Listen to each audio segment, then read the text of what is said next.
उत्तर प्रदेश विधानसभा चुनाव के लिए भाजपा के वरिष्ठ नेता और केंद्रीय गृह मंत्री अमित शाह ने अपने पुराने अंदाज में संगठित फीडबैक और टिकट बंटवारे को लेकर पार्टी में मंथन की कमान संभाली है। अमित शाह ने दिन में रैलियां करने और रात में सभाएं करने की अपनी पुरानी रणनीति पर काम शुरू कर दिया है। वह रात्रि विश्राम करेंगे और बैठकें करेंगे, जैसे ही उन्होंने काशी, अवध और रोहलीखंड के क्षेत्रों में किया था। यूपी चुनाव के प्रचार में पूरी कोशिश कर रही है कि बीजेपी संगठन को मजबूत करने और टिकट बंटवारे को लेकर शुरुआती मंथन में कोई कसर नहीं छोड़नी पड़ती। पार्टी के शीर्ष नेता जहां यात्रा और जनसभाओं में लगे हुए हैं, वहीं पूर्व में यूपी के लिए चाणक्य की भूमिका निभा चुके अमित शाह ने यह पूरी जिम्मेदारी ली है। अमित शाह रैलियों और रात की बैठकों के जरिए न सिर्फ सांगठनिक तैयारियों को अंतिम रूप दे रहे हैं, बल्कि अपने पुराने अंदाज में टिकटों पर मंथन भी कर रहे हैं। मंगलवार को हरदोई और सुल्तानपुर में जनसभाओं में विपक्ष पर हमला करने के बाद अमित शाह काशी पहुंचे और रात में संगठन नामक बैठक की। बैठक अमित शाह के पुराने अंदाज की ओर इशारा करती है, जो चुनाव प्रबंधन में माहिर माने जाते हैं। हम बता दें तो यूपी चुनाव से पहले रात की बैठकें भी टिकट वितरण और अंतिम प्रतिक्रिया के प्रति अमित शाह की बढ़ती दिलचस्पी का स्पष्ट संकेत दे रही है। 28 दिसंबर की जन विश्वास यात्रा के बाद अमित शाह रात भर काशी में रुके थे। दिन भर में सफर और कोशिशों के बाद रात में फीडबैक और टिकट को लेकर भी काफी चर्चा हुई। बैठक में सांसदों और विधायकों के अलावा मंत्री, क्षेत्रीय पदाधिकारी भी शामिल हुए। काशी में रात्रि प्रवास के बाद 30 दिसंबर को अमित शाह मुरादाबाद, अलीगढ़ और उन्नाव में जनसभा करेंगे।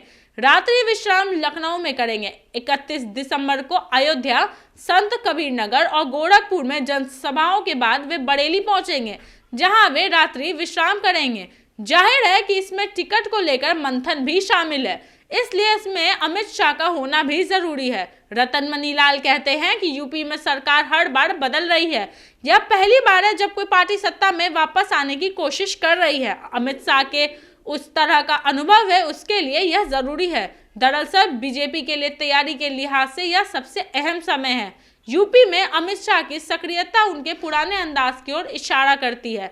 2014 के लोकसभा चुनाव के दौरान यूपी के प्रभारी रहे अमित शाह ने पार्टी के लिए एक सफलता की पटकथा लिखी और रात की बैठकों की उसकी महत्वपूर्ण भूमिका थी।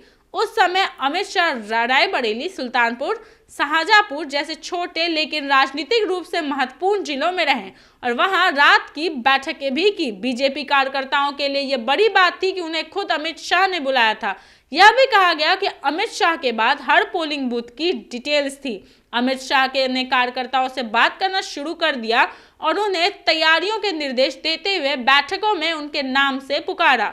इससे हलचल सी मच गई, क्योंकि चुनावी तैयारियों पर इतनी कड़ी नजर रखने के लिए किसी शीर्ष नेता को देखना कार्यकर्ताओं के लिए नई बात थी। अमित शाह को उत्तर प्रदेश की प्रत्येक सीट का समीकरण पता था। उनकी रणनीति की सफलता तब स्पष्ट हो गई जब भाजपा ने सारे रिकॉर्ड ध्वस्त कर दिया और अमित शाह को गुजरात के बाहर भी चुनावी रणनीति का चाणक्य साबित कर दिया। यूपी में बीजेपी का निर्वाचन 2017 के विधानसभा चुनाव में खत्म हुआ। इस बार पार्टी के राष्ट्रीय अध्यक्ष होते हुए भी अमित शाह ने पूरे अभियान की रूपरेखा खुद तय की है। अमित शाह अब तक पूरे उत्तर प्रदेश की जमीनी हकीकत को समझ चुके हैं। यूपी प्रभारी के रूप में अमित शाह का अनुभव काम आया। इस बार भी अमित शाह ने छोटी छोटी जगहों का दौरा किया। लखनऊ में अमित शाह ने तैयारियों को अंतिम रूप देने के लिए भाजपा प्रदेश पार्टी कार्यालय में अपने प्रवास के दौरान देर रात तक बैठकें भी की। यूपी बीजेपी महासचिव सुनील बंसल भी और अमित शाह के चुनाव अभियान और प्रबंधन को यूपी में संगठन के जमीनी स्तर तक ले जाने में अहम जिम्मेदारी थी। रतन मनीलाल कहते हैं कि इस बार चुनावी कुछ और ही है। बड़ी संख्या में टिकटों से इनकार किया जाना है। ऐसे में टिकटों पर फैसला लेने के पहले फाइनल फीडबैक बहुत जरूरी है। अमित शाह जरूर इस पर काम कर रहे होंगे। बीजेपी इन दिनों जन विश्वास यात्राएं लगातार जारी कर रही हैं। अखिलेश यादव की विजय रथ यात्रा भी जारी है और यूपी में प्रियंका गांधी की चहल पहल भी बढ़ गई है। प्रधानमंत्री के कार्यक्रम लगातार हो रहे हैं। भाजपा के राष्ट्रीय अध्यक्ष जेपी नड्डा और यूपी के सभी केंद्रीय मंत्री भी शामिल हैं। यूपी के सीएम योगी आदित्यनाथ ने खुद यात्रा की कमान संभाली है, लेकिन यह अमित शाह हैं जिन्होंने अपनी पुरानी शैली के संचालन से सबसे अधिक चर्चा पैदा की है। हम आपसे फिर मिलेंगे ऐसे ही और मुद्दों के साथ। आप बने रहे न्यूज भारत के साथ। मैं तन्वी, पटना।